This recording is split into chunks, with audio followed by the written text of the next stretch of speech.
ជំរាបសួរពុកម៉ែបងប្អូនទាំងអស់គ្នាថ្ងៃនេះនាងខ្ញុំមកខ្ចប់គៀវបងប្អូនចា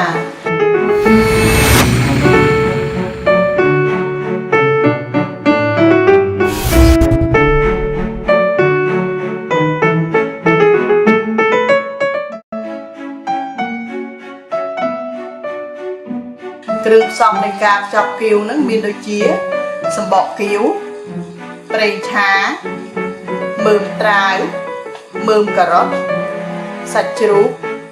ខ្ទឹមសប្រេងខ្យងម្សៅស៊ុបប៊ីចេងម្រេចទឹកត្រី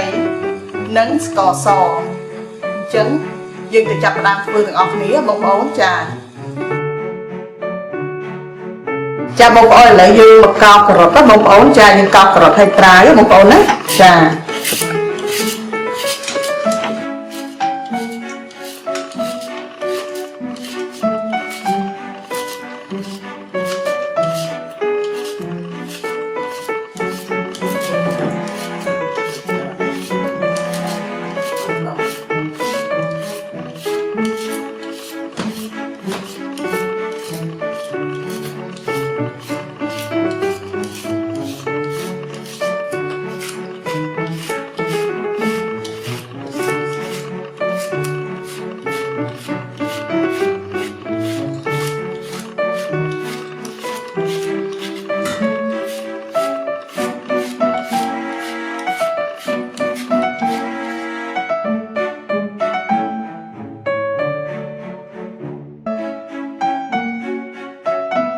ាបងប្អូនបន្ទាប់ពីយើងកោសការ៉ុតនិងមើមត្រាវហើយឥឡូវយើងចាប់ផ្ដើមច្រាំខ្ទឹមសបងប្អូនចា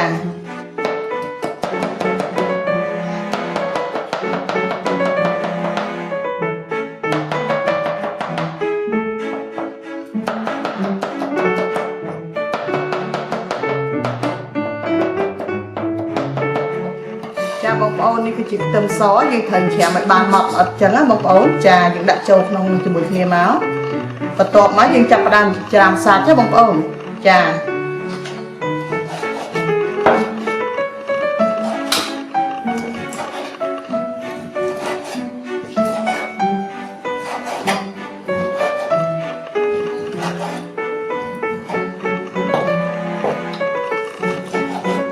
សាច់នេះយើងហាន់ឲ្យរៀងល្អៗតិចសិនមកដើម្បីងាយស្រួលច្រាំឲ្យបានម៉ត់ល្អ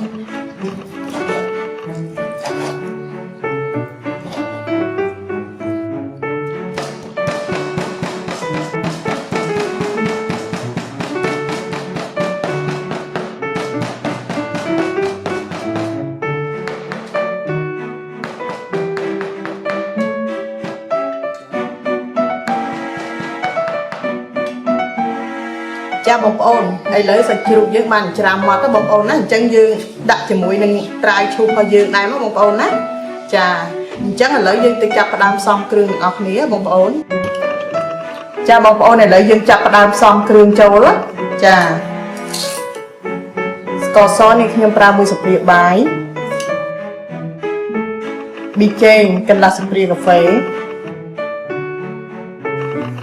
ម្សៅស៊ុបមួយស្លាបព្រាកាហ្វេម្រេចមួយស្លាបព្រាកាហ្វេទឹកត្រីកន្លះស្លាបព្រាបាយ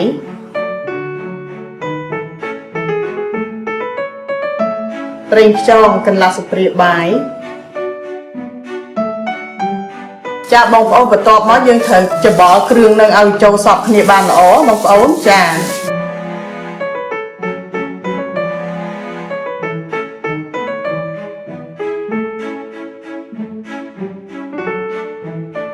យើងច្បល់សាច់នឹងត្រាវនឹងការ៉ុតហើយនឹងគ្រឿងយើងឲ្យបានចូលគ្នាបានល្អ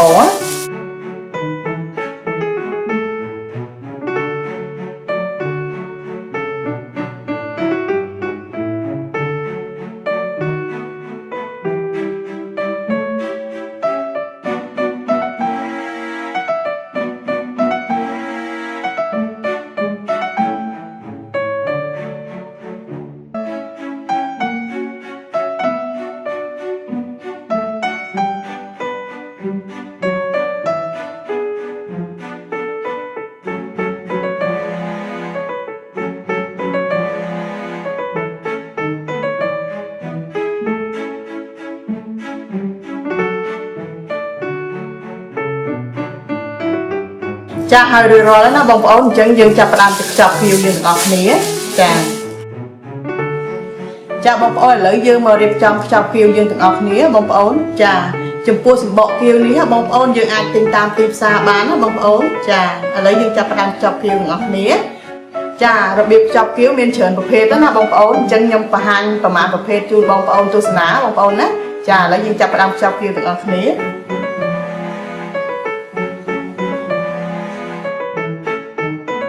ចាមុនដំបូងយើងចាប់ផ្ដើមយកទឹកមកលាបជុំវិញសម្បកគៀវបងប្អូនចា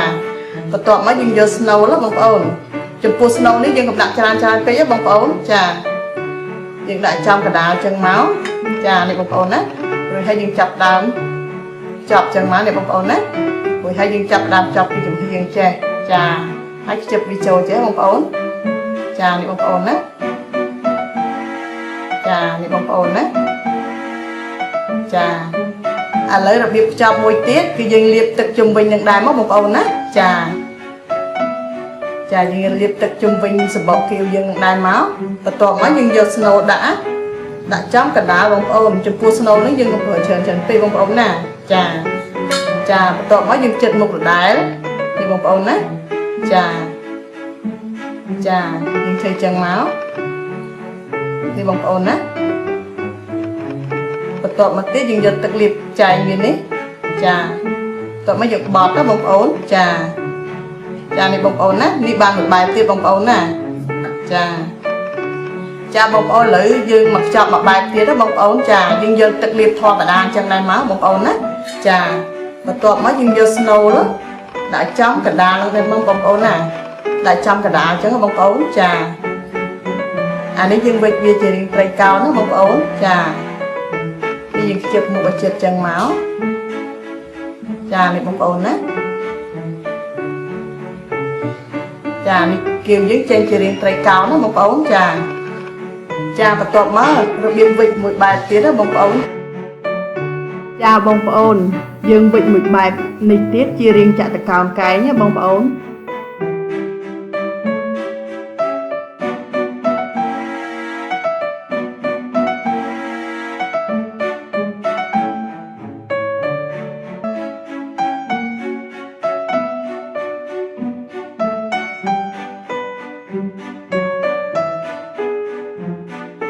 ជារាងចតុកោណកែងណាបងប្អូន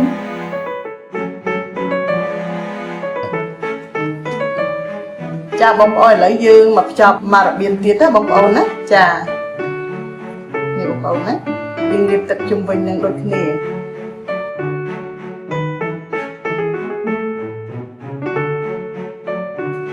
ចាបន្ទាប់មកយើងយក snow ដាក់ចំកណ្ដាលចានេះបងប្អូនណាបន្ទាប់មកយើងទាញចិត្តមុខចឹងមកចាទាញសងខាងដូចគ្នាយកមកដូចជាផ្កាចឹងបងប្អូនណាចានេះបងប្អូនណា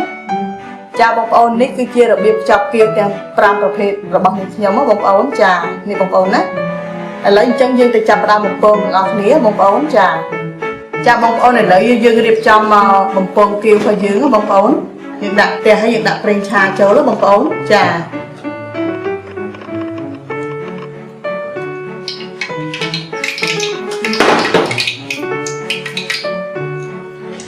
បងប្អូនឥឡូវប្រេងយើងបានក្តៅហើយអញ្ចឹងយើងចាប់ផ្ដើមបំពងគៀវយើងទាំងអស់គ្នាបងប្អូនចា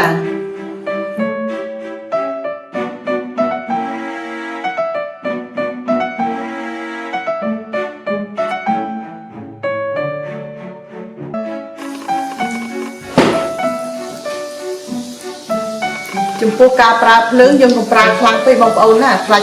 snow គៀវយើងអត់បានឆ្អិនល្អយើងដាក់ភ្លើងមកល្មមមកបងប្អូន